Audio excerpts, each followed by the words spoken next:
Hey guys, welcome to Advanced Math Lesson 5.2. We are going to continue our geometry unit today by focusing on triangles.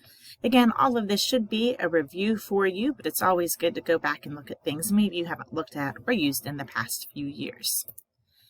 As we talk about geometry and as we talk about math in general, I just want to remind you guys that all things were created by God, and everything that we see and everything we don't see is part of His ultimate design that holds the universe together. You guys have heard me say this repeatedly, but God is a God of order, and He is a God of organization. And as we see that looking at our universe, whether it's in science, looking at the periodic table of the elements, or as we look in math and look at the patterns around us, we see that there is order and structure and patterns all around us. And I think that's especially evident when we talk about geometry, about shapes, and specifically about triangles. And while we're only covering the basics of triangles here, you'll learn in future classes and future lessons that triangles are especially useful in calculating a lot of different things in the universe around us. And they're useful, and we're able to use them repeatedly because God has created things so orderly and so perfect. But for our actual lesson today, your objective is that you will use the properties of triangles to determine angle measures, area, and perimeter. So let's just start with a quick review of some of our definitions that we need to be aware of. First of all, you should know that a triangle has 3 sides and 3 angles, and that the 3 angles always add to 180 degrees. We looked at this in our last lesson when we talked about the formula for the sum of interior angles. It's just the number of sides minus 2 times 180. And since a triangle always has 3 sides, 3 minus 2 is 1. And 1 times 180 is 180 degrees. So keep in mind that triangles always add up to 180 degrees. As far as how they can be classified, we know we can classify them based on 2 different things. We can classify them based on the types of angles they have, or we can classify them based on their sides. So let's start by reviewing the side classifications. We have special names that are used to tell how many sides our angles are equal. And if we're talking about sides, there can be 3 equal sides, 2 equal sides, or no equal sides, or also angles. The first type of triangle is an equilateral triangle, and we'll talk about what that is in a second. The second type of triangle is an isosceles, and the third type is a scalene. So all of our triangles, based on whether their sides are equal, will be equilateral, isosceles, or scalene.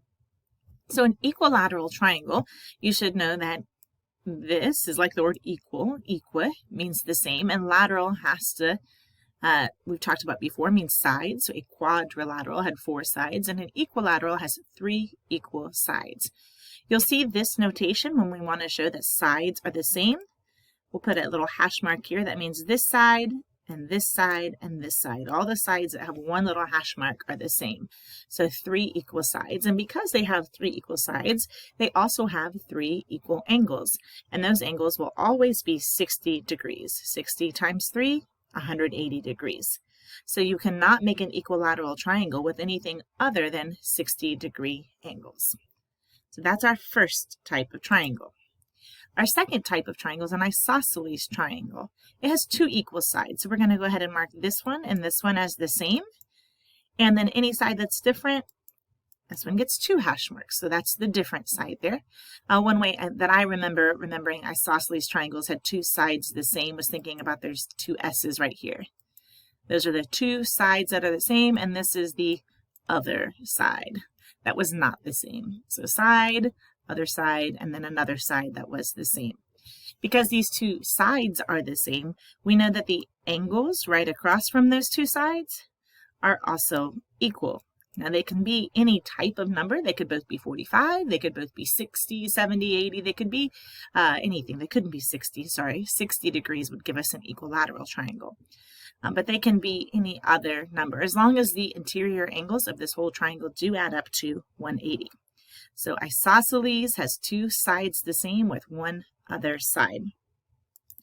Our third type of triangle is a scalene triangle. It has no equal sides. So if this is our first side, this side is different, so we go 2 hash marks here. And this third side is a totally different number, so it gets the 3 hash marks here. They also have no equal angles. So this would be one angle, this angle would be our second one, and then this third angle that's totally different, like the 3 hash marks gets 3 little arcs there to show that all 3 sides are different and all 3 angles are different. All right, so just to review, we can classify triangles based on their sides as equilateral, all sides the same, isosceles, 2 sides the same, and scalene, no sides the same. We can also classify triangles based on the type of angles that they have. For example, we can use the words acute, obtuse, and right. Now, we've already done some work with right triangles this year, so let's take a look at those other 2 types of angles and review what right triangles are. In an acute triangle, all 3 angles are less than 90 degrees. Again, they all have to add up to 180, but each individual angle is going to be less than 90 degrees. A right triangle, which we've worked with already this year, has one right angle of 90 degrees. That means the other 2 angles have to add up to 90 degrees also for a total of 180. And an obtuse triangle has one angle that is more than 90 degrees. Not all 3, they can all 3 be greater than 90 degrees, but one of the angles is greater than 90 degrees. Again, all the angles of a triangle have to add up to 180. When we classify triangles, we often will have 2 names for that triangle. We'll use the side classification as well as the angle classification. So in this name, a right isosceles triangle, this right means it has a right angle, 90 degrees right here, and it has 2 sides the same. So this side and this side would be the same, which means this angle and this angle would be the same also. And a right isosceles triangle, can you guess what the other equal angles are? If this one's 90, these 2 have to add up to 90 to make 180, and they have to be the same. Hopefully you figure that out, that they both must be 45-degree angles. Now we could also have other classifications. We could have a right scalene triangle. We could have an acute equilateral triangle. We could have an acute isosceles triangle. So we can combine our angle names and our side classifications to fully name the triangle. All right, now that we have reviewed the names or the classifications of the triangles, let's talk about area and perimeter. And we're going to start with area first. Remember that area just measures the amount of space, if you will, inside a closed shape. And the area of a triangle is related to the area of a square or a rectangle. If you think back, this is not a very well-drawn square, but if that were a square and this were a rectangle, and we wanted to find the area inside, we just multiplied the base times the height. Same thing for this rectangle here. If we wanted to know the area, it would be base times height. And we do use area a lot. When you're trying to calculate how much flooring to buy, how much soil to buy for your garden, how much paint to buy for your wall, you'll be asked to calculate the area or the square footage.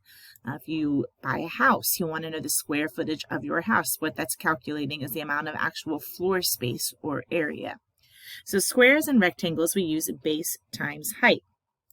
Well, if you think about the relationship between a triangle and those 2 things, if we were to cut a square in half, you can see that we have formed 2 triangles, 1 and 2. And if we cut a rectangle in half, sorry, my lines aren't very straight. Again, you've got 1 and 2. A triangle is just 1/2 of a square or 1/2 of a rectangle. And so that's how we get this formula for area. We're going to take our base, the distance along the base here, and our height measured at right angles right here, just like we would measure the height of a square right at the right angle, or the height of a rectangle right along the right angle. So it's base times height, but because it's half of a square, half of a rectangle, we then have to multiply it by 1/2, or we can also divide it by 2. So the area of a rectangle, or the area of a triangle, I'm sorry, is 1/2 the base times the height. We can also say base times height divided by 2. And just keep in mind that's because a triangle is 1/2 of a square or a rectangle. So let's go ahead and calculate the area of this particular triangle. We've got our base is 20, and then we had to go to the highest point, and we had to kind of make this imaginary line here because we measure the height at right angles, so we needed to come straight down towards the base, and the height of that line is 12. We're going to take those two numbers, 12 and 20, and plug it into our formula, 1/2 base times height, or 1/2 of 20 times 12, and then go ahead and multiply that. 1/2 of 20 is 10, and 10 times 12 is 120. So that is the area of our triangle. We can also use the area formula to find missing measurements. Look at this triangle. We know the height and we know the area. We just need to know the base. So we know that the height is 6 and the area is 15. We're being asked to find the base. Again, let's turn to our formula here. We've got 1/2 base times height is the area, so we plugged in what we know. Our base we don't know, so we left a variable here. Our height is 6 and our area is 15. From here, we're going to go ahead and simplify and solve for our variable. Remember, we can multiply in any order, so first I'm going to take 1/2 of 6, which is 3. So I have 3 times the base equals 15. Then we need to isolate our variable and ask ourselves what's happening to the base. It's being multiplied by 3. How do I do that? I divide by 3. So we divide the left side by 3, and whatever we do to the left, we also have to do to the right to keep it equal.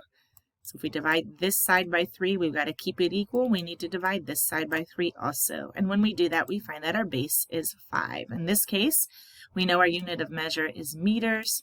So it is 5 meters. It is not 5 square meters. That's a typo there. Square meters describes our area, not our base and our height. So we've got 5 meters here and 6 meters here. So 5 meters times 6 meters. Cut that in half, you get 15 square meters for the area. All right, last triangle. Let's take a look at the area of this triangle. First, we need to calculate our base and our height. Remember, the height is at a right angle to the base. So that means we're going to use 4 as our height.